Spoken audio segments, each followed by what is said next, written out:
তুমি আজ আমাদেরকে এত সুন্দর দুইটা যমজ বাচ্চা দিয়েছো, যা দেখে আমি অনেক খুশি হয়েছি। কত বছর পর আমাদের বাসায় বাচ্চার আওয়াজ শোনা গেল।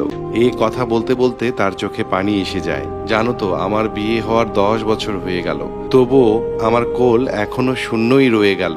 নিপা তার ভাইয়ের 2 বাচ্চাকেই অনেক আদর করে ও ভালোবাসে। সে তার 2 বাচ্চার নাম রাখে সানি ও জনি। একদিন দীপার শাশুড়ি তাকে বলে, বৌমা, তুমি যদি চাও তাহলে তোমার একটা বাচ্চা নিপাকে দিয়ে দাও, তার শূন্য কোল ভরে যাবে, আর 2টা বাচ্চাও ভালোভাবে মানুষ হবে। বৌমা, তাড়াহুড়ো নেই, তুমি ভেবে চিনতে আমাকে উত্তর দিও। রাতে তার স্বামীকে এই বিষয়টা সে খুলে বলল। তখন তার স্বামী তাকে বলল, আমি তোমার উপরে এই বিষয়ে কোনো রকম জোর খাটাতে চাই না। এই বিষয়ে সিদ্ধান্ত সম্পূর্ণভাবে তোমারই হবে। মূলত বাচ্চার উপর হক তার মায়েরই বেশি হয়। দীপা এই বিষয়টা নিয়ে সারা রাত ভেবে ভেবে দিশেহারা একটা সিদ্ধান্ত নিয়ে ফেলে। নিপা বাসায় আসার পর দীপা তার কোলে একজন বাচ্চাকে দিয়ে বলে, আজকে থেকে সানি আপনার ছেলে।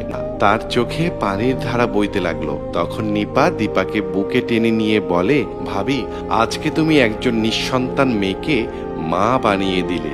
তোমার এই উপকার আমি কোনোদিনও ভুলবো না। 3 বছর এভাবেই হাসি খুশি চলছিল। 3 বছর পর হঠাৎ একদিন জনি খুব অসুস্থ হয়ে পড়ল। অনেক চিকিৎসা করার পরও সেই বাচ্চাকে বাঁচানো গেল না। দীপার দুনিয়া এক মুহূর্তে অন্ধকার হয়ে গেল। নিপা প্রায় দীপাকে দেখতে আসতো, সান্ত্বনা দিত। এদিকে দীপার চোখ সবসময় জনিকে খুঁজতো। আপা, আপনি সানিকে সাথে আনেননি কেন? নিপা বলে, সানি তো স্কুলে গেছে তাই। কিন্তু আজকে তো শুক্রবার। তাহলে?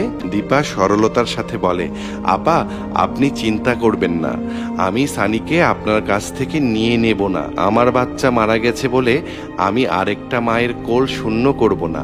মা না হই, মামি হিসেবে তো আমি সানিকে কলিজায় লাগাতে পারি। দীপার এ কথাগুলো শুনে নিপা কেঁদে ফেলে। আমি ভয় পেয়ে গিয়েছিলাম এই ভেবে, তুমি সানিকে আমার কাছ থেকে যদি নিয়ে নাও, আমি সানিকে ছাড়া বাঁচব না। দীপা সান্ত্বনা দিয়ে বলে, আমি কোনোদিন সানিকে আপনার কোল থেকে নেব না। সানি সারা জীবন আপনার সন্তান হয়ে থাকবে। সত্যি, আমি বয়সে তোমার থেকে বড় হলেও তোমার মতো বড় মন আমার নেই। দেখো আমার প্রিয় ভাবি, তোমার কোল আলো করে আবারও সন্তান আসবে। এটা আমার প্রাণের দোয়া তোমার জন্য। হ্যাঁ আপা, আমি অপেক্ষা করব। 2 জনের চোখ দিয়ে তখন পানি ঝরছিল। পৃথিবীর সকল সন্তানেরা তাদের মায়েদের কোলে হেফাজতে থাকুক।